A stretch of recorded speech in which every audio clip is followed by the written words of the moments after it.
let me introduce you to Mardre Meyer. He is the creative director of Source IBA. Yeah, I think, yes, it's on already. I think stalking my Instagram is probably the most boring thing ever. I'm prolifically bad at it, so I always get little notes from my studio going, "You've been there for 2 days, why haven't you posted anything?" But yes, food is important in our studio, so we have an annual bun off at which we test all the available hot cross buns. We see it as our service to society. So if we're speaking about luxury, luxury is the best hot cross bun you can find. You can ask me for the notes a little bit later. So I'm just looking for here we have the clicker. So when we start talking about luxury, I kind of have to talk a little bit about what we do. I don't want to turn this into a testimonial about our studio.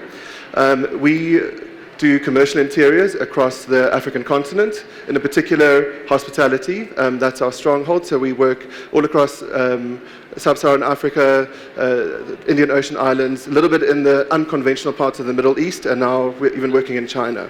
But Africa is really our passion. So when we start looking, and the reason I'm telling you all of this is when we start looking at trends and where things are going, people often ask us, what are trends in hospitality? And in hospitality, we can't really be set on trends because our projects last so long and they have to last for so long after that. So, today's terracotta arch will be outdated by the time we install it. So we really have to look at things in much larger life cycles. So we have to look at elements that I like to call movements. So elements that affect how people live, how they want to live, and how they're making decisions, anything from the product that they're buying, to the place they're dining, to the hotel that they're staying in. So looking at those, we're by no means professional trained forecasters or anthropologists or any of those clever people. We do it through a whole bunch of media. We do it through the experiences that we have. So if we, from our point of view, what are the elements that cause these movements? Movements really happen in much larger cycles. It's sort of a 10 to 15-year cycle, and movement, in our estimation, really happens when people need to question their own value system.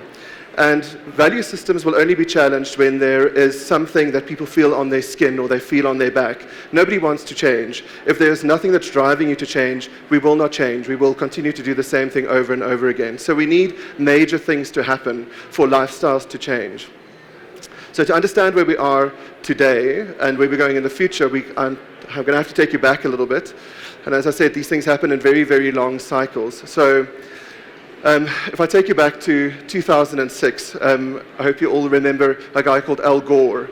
He started this campaign called An Inconvenient Truth. It was a film, it was a book, he traveled all over. And he tried really hard to campaign and kind of get everybody to live a little bit more consciously and think about global warming and think about the choices that we make. And he was moderately successful. And part of that moderate success, in my estimation, is because shortly before that we went through what I call the Dubai era, where we were just building cities and building really big things, and everything was opulent and excessive. So nobody wanted to hear that. Nobody wanted to listen to some guy saying, think about the water that you're using. But fortunately for all of us, shortly after that, 2007, 2008, we had a global economic recession. And the moment people started feeling this thing on their skin and on their backs, things started to change. So it's taken all that time, we're now in 2019, really for all of those things to become part of our lifestyle. So, I've read quite a bit of things of what this recession caused. It's estimated that in continental Europe, out of 5 people in a family, 3 were affected by this recession. So that's either losing your job or losing part of your income. So suddenly, when people lost part of their income, we were having a conversation about, why am I buying bottled water? I should be able to drink water from my tap, right? Why am I driving to a mall to shop for a whole lot of things when I should be walking down the road or cycling down the road to buy from a local supermarket?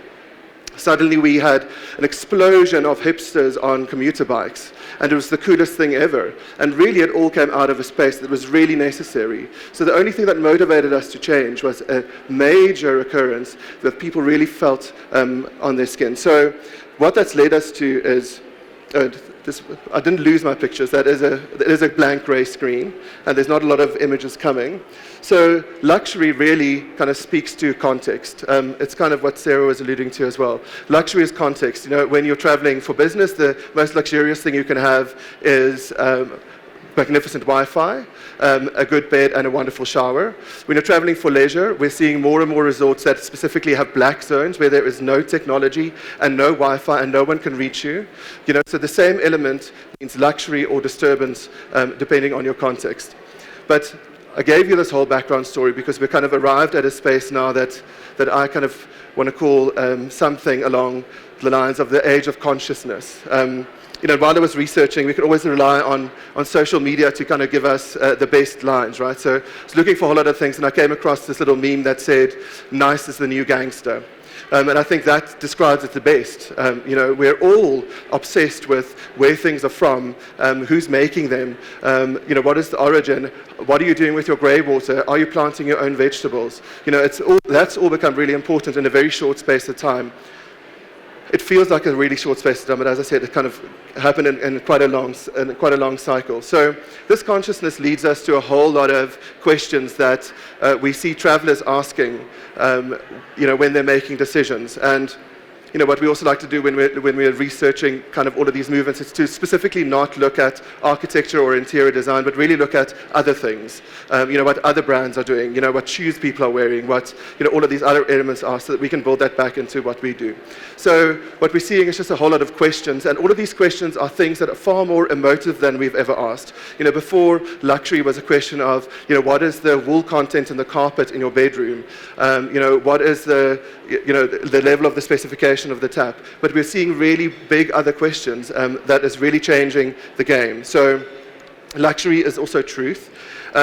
Truth we see expressed in quite a lot of elements. In the hospitality market in particular, we're seeing the rise of the lifestyle brands. These are brands that say, we don't really care to be fit into any star rating. We're not 3 or 5 star, because the travelers are saying, even if I can afford 5 star, I don't necessarily want to be in a place where I'm paying as part of my room rate for somebody to sit in the basement and wait in case I'm going to order some room service, which I know I'm not going to order.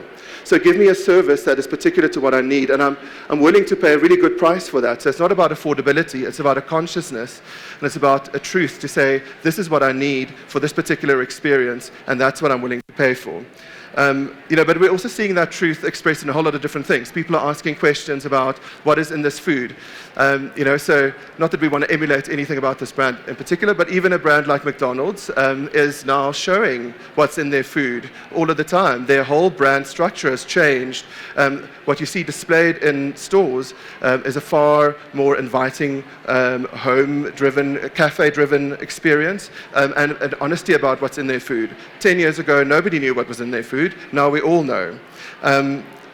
So one of the other elements of luxury that we see is clarity. And this is just kind of cutting through a whole lot of the stuff that we're inundated with. There's so much around. We have billboards, we have ads, we have Instagram, we have all kinds of things. So if we look at a brand like Aesop, their branding is beautiful black typography on a clear white background. And the message in that is that that the brand recognizes that we're all inundated with all of this advertising speak all of the time. So the biggest luxury they can give you is to be as clear as possible in how they communicate. But again, that's a really nice kind of luxury-driven brand. If we look at other more commercial brands, Coca-Cola have gone from a Coke tin that had a drop shadow on the Coca-Cola and it had little water drops of condensation printed on that, to a flat red background and a flat white writing. And even now here locally, they've dropped even the sub-brand. So it's now Coke no sugar, Coke no caffeine, not Coke light, Coke zero. So all of that is kind of speaking to this reductionist quality that says, don't give me all of this other stuff. Just give me the truth, give me this clarity, give me this, get directly to the point. And this idea that less is better. Luxury is also respect, and respect we see in a lot of a need for local sourcing. Everyone's asking questions about, and if we compare it to before, sort of in the early 2000s, all the rage was fusion cooking.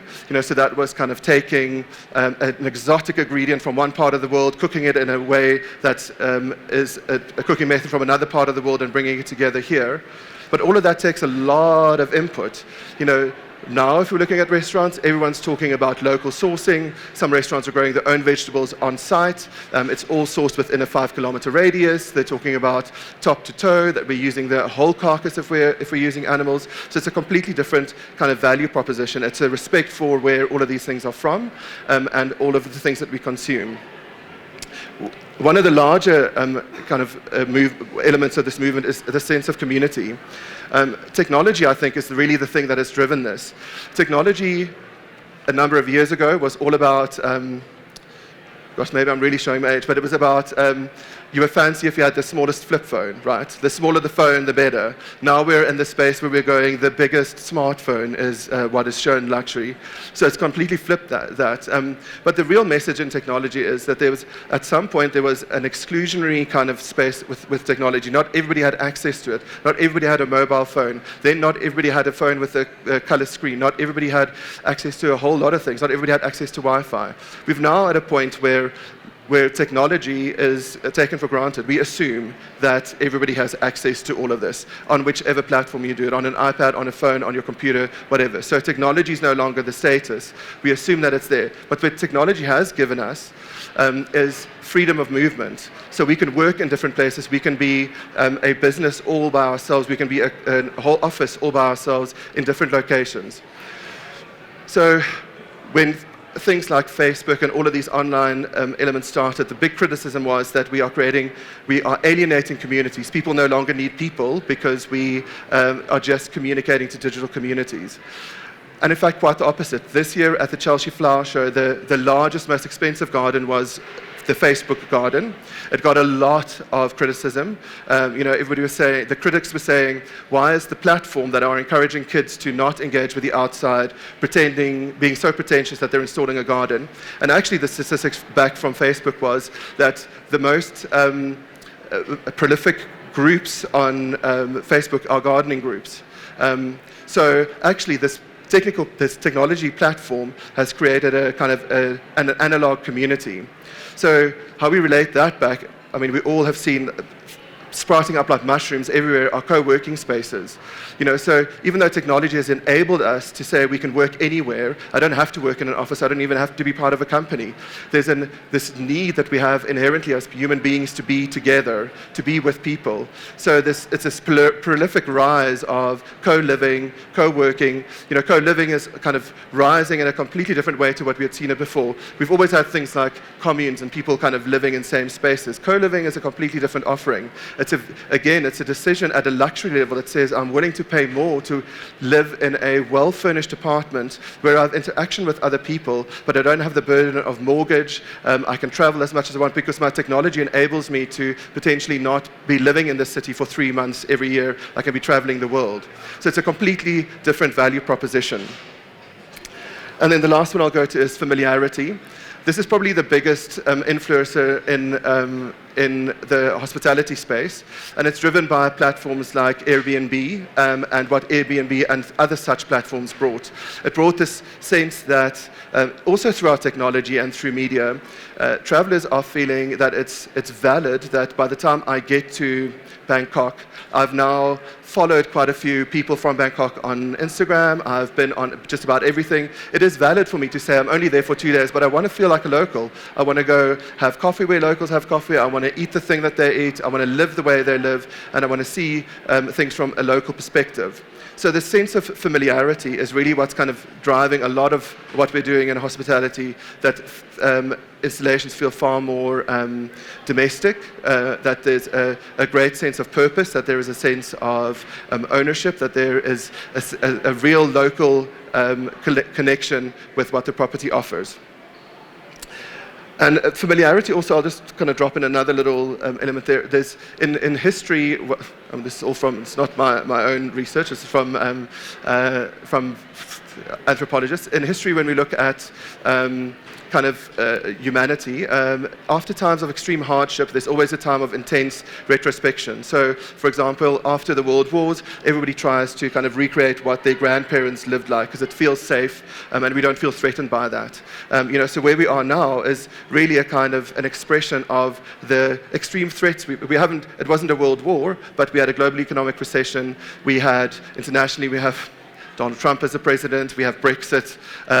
Here we have the Gupta Gate, we have Nkandla, all things that make people feel really threatened.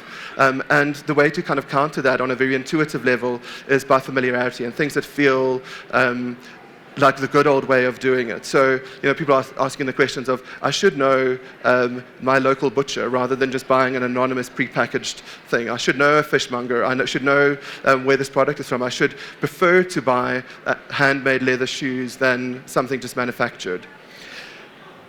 So that's nearly all of it. So if I kind of have to leave you with a little bit of a takeout, then I think luxury is context, as I said. Where you are is how you will require the luxury around you.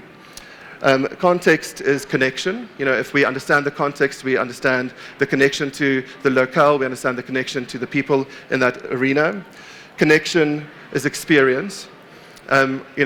Once we understand the connection, we can really build experience that feel familiar, that feel local, that feel like they have integrity. And then really, experience, my friends, is the new gimmick. Experience is what everybody is looking for. That's what everybody's willing to pay just about anything for. So it's not about the size of the room, it's not about the density of the carpet, it's not about how fancy anything is. If you're offering me a unique experience with integrity, that's what people are willing to pay for. That's it. Thank you, Mardre.